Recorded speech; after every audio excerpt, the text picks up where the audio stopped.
Kicking off a new day, checking in on the sheep. They're grazing around. Let's see what we can get done today. Make our way out to the shop, try to get some machines done today.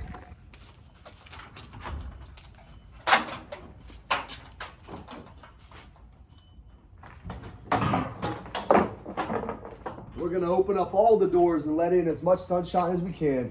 I haven't been working in the shop since Friday, so we're gonna pick up where we left off. I fixed and cleaned up this Whirlpool washer, ended up swapping the transmission, also had to give the body a paint job. It's looking good, and now that everything's all dry, we're gonna get it installed and set this thing on its final cycle.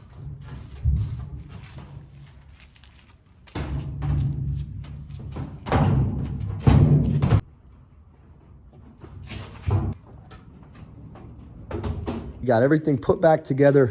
Let's fire it on. Got some clothes in it. We're gonna let it finish out the final cycle. Let's see what we can do to get this washer back up and running. The complaint is when it goes to spin, it starts banging around. I can see why. The suspension rods are bad. They're not holding compression. We're gonna start by getting the top half removed and see if we can swap them out. This thing is zooming through the cycles. Can't beat an old washer.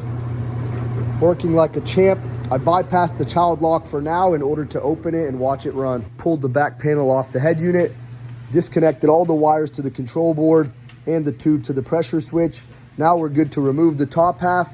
I also went ahead and removed the drain tube so we don't risk damaging it. It should just slide forward. Then we can release it from these brackets. There we go. Now we have access to all four of the shocks. You can really see all the movement in this drum. We're gonna set it on its side and replace one at a time. Pulled the first two shocks off. Yeah, these things are no good. We're gonna get these two guys replaced, and then we're gonna move on to the next side.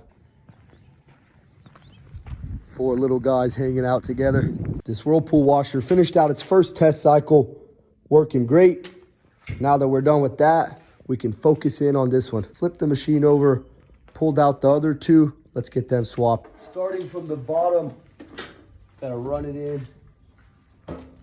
Once we get it there, that's where these plastic pieces come into play with the hook portion up here. Wow, look, this one's cracked. I got another one. Let's try that again. We got a fresh one that's not cracked.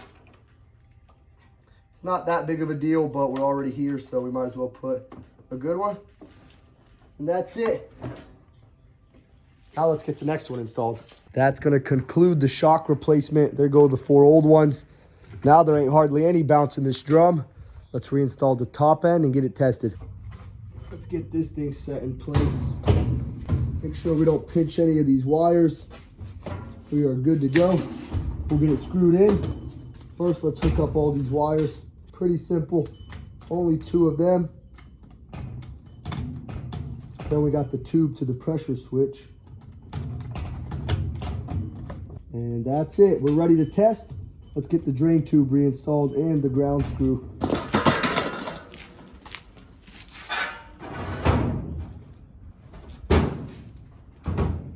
Let's get this washer moved out the way since it's working, and we'll bring in the one we just fixed.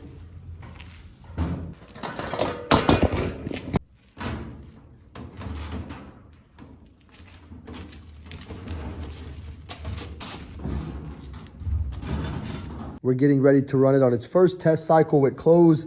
I also put another bleach dispenser there for them since it was missing.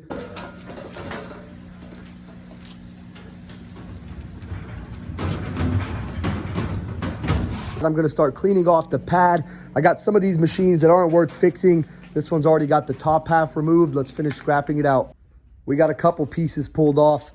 We're gonna salvage everything except the transmission since the bearings are bad. But all the pieces I need pulled off. We're gonna get them put away and take the rest out to the scrap pile. This washer finished its first cycle after the shock replacement. Working like a champ now. We'll test it again in the morning. Another day in the shop closing out. We'll be back out here tomorrow.